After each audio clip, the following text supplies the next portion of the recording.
Good morning my dear student. बेटा last lecture में हम लोगों ने जो है पीरियोडिक टेबल स्टार्ट की थी किसकी, मेंडलीव की। और मैंने बोला था आपसे कि मैं इसका जो है आपको चार्ट भेजूंगा, उसको आप बना लेना। आज मैं चार्ट उसको भेजूंगा, आप उसको तब बनाना, फिर उसके बाद आज के लेक्चर के नोट्स आप बनाना, ठीक है। ओके, तो देखो क्या है Mendeleev periodic table. Mendeleev periodic table ने क्या किया था बेटा, देखो क्या क्या चीजें हुई थी। वो मैं जब आपको भेजूंगा तब आप उसको बना लेना, फिर उसके बाद ये जो नोट्स हैं वो आप लिखना, ठीक है। Mendeleev merit of Mendeleev periodic table, यहाँ पे लिखोगे बेटा merits of merits of merits of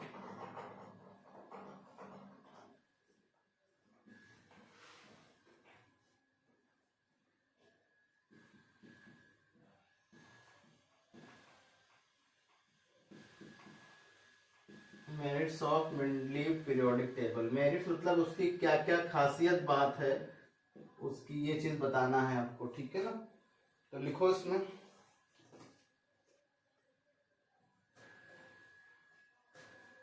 देखो बेटा, he simplified and systematic arrangement of element. He simplified systematic arrangement of element. दूसरा point, some vacant space are left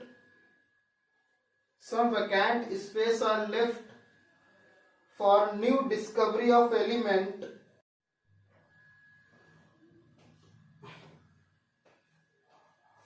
क्या लिखोगे बेटा, he simplified and systemized elements, ठीक है, वो लिख लिया था। some vacant दूसरा पॉइंट है, some vacant space are left for new discovery of element having similar properties।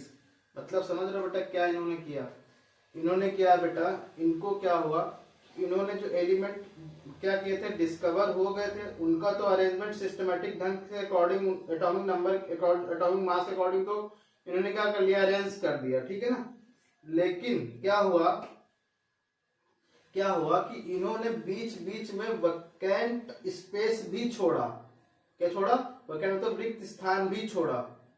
क्या बताया कि ये एलिमेंट नहीं मिला है, और इन्होंने पहले से हर एक चीज डिसाइड कर रखी थी कि जो एलिमेंट मिलेगा इसकी प्रॉपर्टी ये होगी, ठीक है ना। और खास बात है बेटा, जब वो एलिमेंट मिला ना बेटा, जो मेंडलीव ने बोला था ना बेटा, वो पूरा प्रॉपर्टी उसी की सेम टू सेम थी।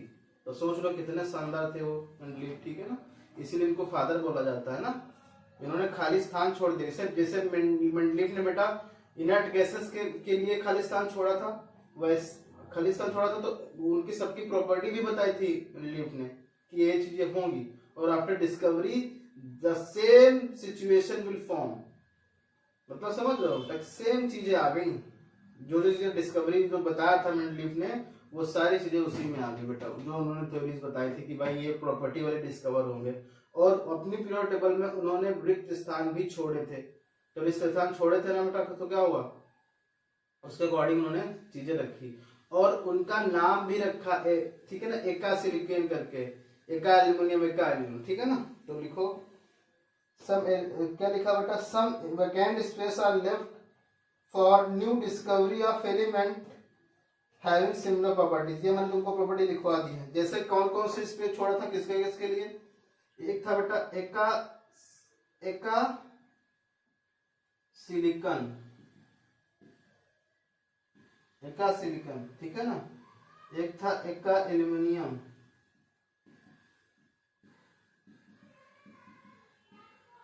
ठीक है ना। एक था एका बोरॉन,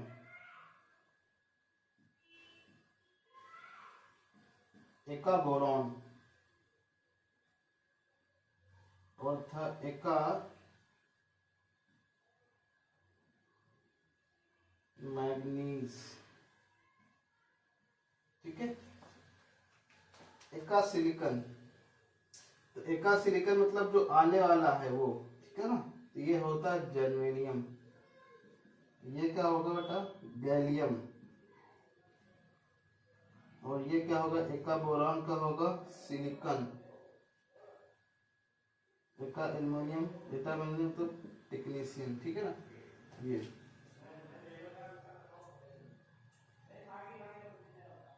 ठीक है बेटा, ये चीजें उन्होंने इनके सबके लिए क्या किया था बेटा? रिक्त स्थान छोड़ा था। एक तो जर्मेनियम था, गैलियम था, सिलिकॉन था, टेक्नीशियन था, ठीक है ना। इनके सबके लिए क्या किया था? स्थान छोड़ा था और उनका नाम एका सिलिकॉन, एका एल्युमिनियम, एका बोरॉन, एका मैंगनीज ये रखा था। तो इसको मैंने शॉर्ट ट्रिक बताई है। शॉर्ट ट्रिक याद रखना बेटा। एका एल्युमिनियम को क्या कहते हैं? एका सिलिकॉन को क्या कहते हैं? एका बोरॉन को क्या कहते हैं? एका मैंगनीज को क्या कहते हैं? सीता गीता, सीता गीता, सीता गीता से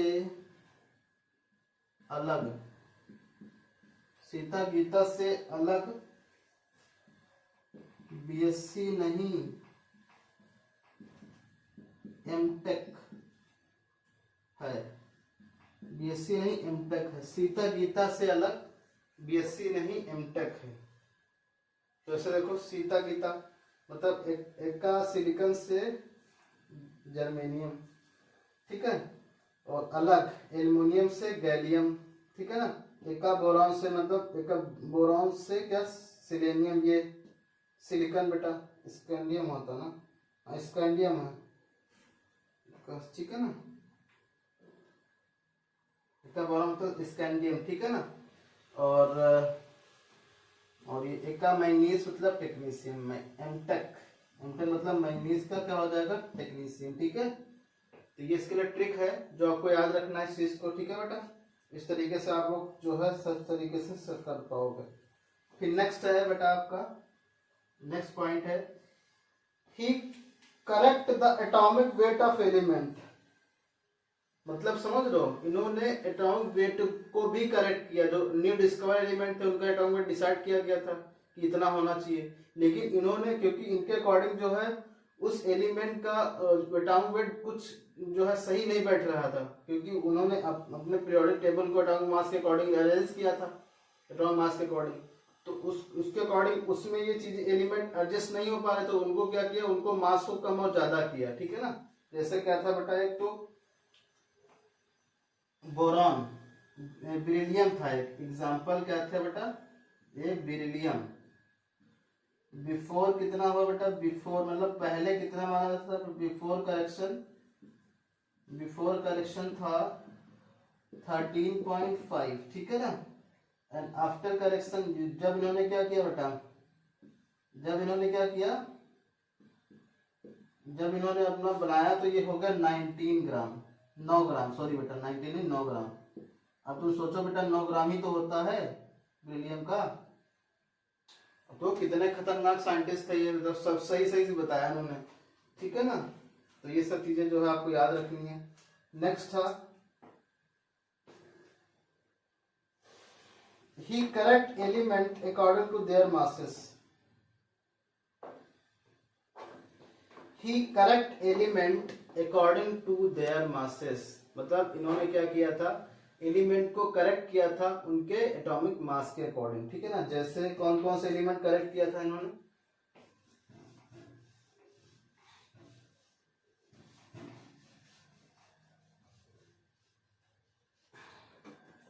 पहला था बेटा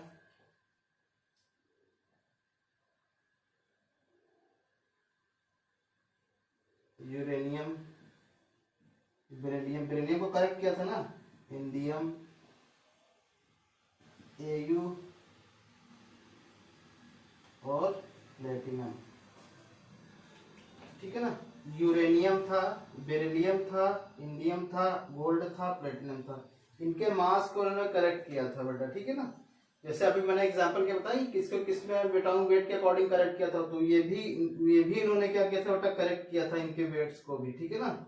जैसे कि इनको कैसे आप याद रखोगे? यूं बेईमान, यूं बेईमान इंसान इंसान गोल्ड प्लेटिनम चुराते हैं, यू बेईमान इंसान गोल्ड प्लेटिनम चुराते हैं। तो ये हो गया आपका कोड, जिससे आपको क्या करोगे, याद रखोगे। यू से यूरेनियम होगा, बेईमान से बेरिलियम होगा, इंसान से इंडियम हो गया, गोल्ड से यू होगा, प्लेटिनम से पीटी हो गया। बस ये आपको याद रखना कोड, यू बेईमान इंसान गोल्ड प्लेटिनम चुराते हैं। ठीक है बेटा, तो आपको क्या कर पाओगे, अच्छे से याद कर पाओगे भी कि किसमें इन्होंने किन के एलिमेंट ऐसे हैं जिनको इन्होंने करेक्ट किया था। वो एलिमेंट ये हैं, इरिडियम, यूरेनियम, बेरिलियम, इंडियम और गोल्ड और प्लेटिनम। ठीक है ना, तो ये तो मेरिट्स थी बेटा। अब हम बात करते हैं किसकी, डीमेरिट्स की। ठीक है, demerits of Mendeleev periodic table. And डालो demerits of Mendeleev periodic table. Demerits of Mendeleev, इतने साइंटिस्ट खतरनाक थे तब भी इनकी डीमेरिट आ गए बेटा। Demerits of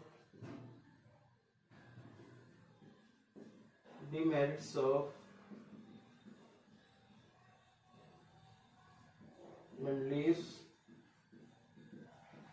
periodic table. Demerits of Mendeleev periodic table, पहला है डीमेरिट्स, देखो, position of hydrogen was not fix. आज भी position of hydrogen not fix है बेटा, क्योंकि इसकी प्रॉपर्टी जो है, कुछ प्रॉपर्टी इसकी जो है हाइड्रोजन से मिलती है, कुछ इसकी एल्कली मेटल मतलब सोडियम लिथियम के साथ मिलती है। लेकिन क्योंकि अब तुम सोचो, ये हमेशा आपने देखा होगा पीरियोडिक टेबल में, आपने देखा होगा हाइड्रोजन को लिथियम के ऊपर रखा गया।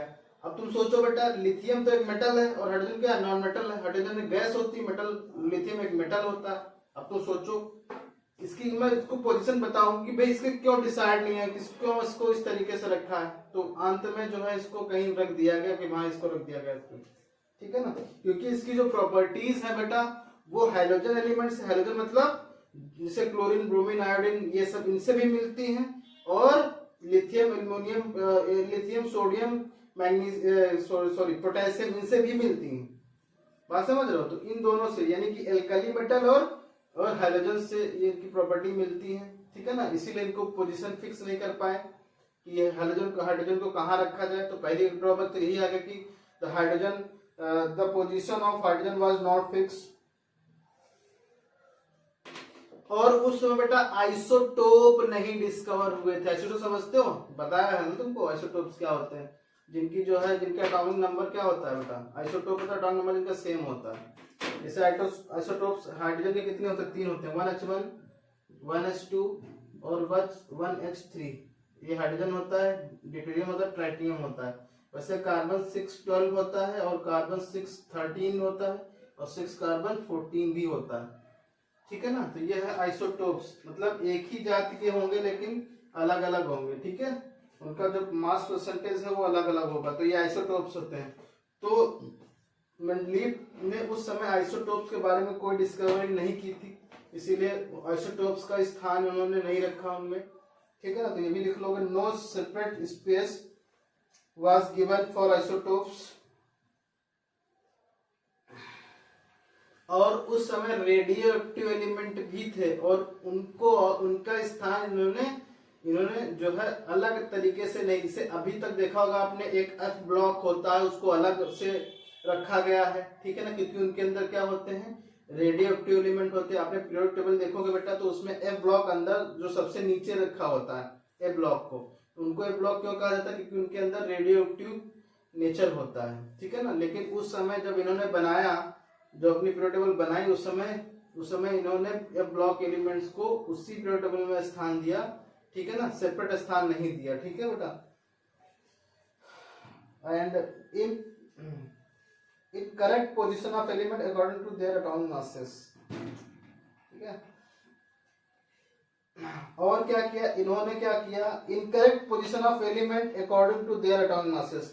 और कुछ ऐसे एलिमेंट थे जिनको इनकरेक्ट प्लेस कर दिया। पहले तो बहुत सारे एलिमेंट्स को उन्होंने क्या किया, एटॉमिक मास के इंक्रीज ऑर्डर में अरेंज किया, लेकिन कुछ ऐसे एलिमेंट्स थे जिनको उनके एटॉमिक मास के अकॉर्डिंग अरेंज नहीं किया। जैसे कौन कौन से थे बेटा, एक तो क्या था, तुम्हारा जो है आर्गन था, आर्गन कितना था 40, और एक तो और पोटेशियम था कितना बेटा 39 ना। इसको क्या किया बाद में रखा, इसको पहले रख दिया। या इसको, या कैल्शियम को भी ले सकते हो, कैल्शियम 40 था और पोटेशियम 39 था, तो इसको क्या किया पहले रख दिया, इसको बाद में रखा। ऐसा क्यों? ठीक है ना। तो ये सब चीजें थी, ये सब चीजें उनको सोचना चाहिए था। जैसे कोबाल्ट था बेटा 48 था, और निकिल कितना था, निकिल 58.6, इसको पहले रख दिया, इसको हाँ इसको बाद में रखा, इसको पहले रख दिया। ठीक है ना। तो ये सब, ये ऐसी चीजें थी जिनके बारे में उनको सोचना चाहिए था बेटा, लेकिन नहीं सोचा उन्होंने। ठीक है। तो ये थी मेमोरी पीरियड टेबल की मेरिट और डिमेरिट। ठीक है ना। अब अपन लोग कल से पढ़ेंगे long form of period table of memory. ठीक है ना, अच्छे से पढ़ेंगे तरीके से। ठीक है। अब आप लोग क्या करोगे, मैं एक जो है नोट्स भेजूंगा, उसकी को मैंने क्या बोला था, मैं एक नोट्स भेजूंगा, उसको आपको बना लेना है मेमोरी पीरियड टेबल। ठीक है ना। उनको बनाने के बाद ये आज के नोट तब लिखना। ठीक है, मैंने पहले ही बता रखा आपको इस वीडियो में। ठीक है, बना लोगे, फिर उसके बाद मैं जो है कल आपको अच्छे से मेमोरी पीरियड टेबल की लॉन्ग फॉर्म वाली बताऊंगा। ठीक है, अच्छे से। ठीक है। अब एक चीज समझ लो कि आपको एक पीरियड टेबल ले लेनी है। ठीक है, मैंने मार्केट से ले लेनी है बेटा, 10-15 रुपए की मिलेगी, अच्छे से ले लेना, तो समझ में आ जाएगा हर एक कॉन्सेप्ट तुमको। ठीक है, थैंक यू।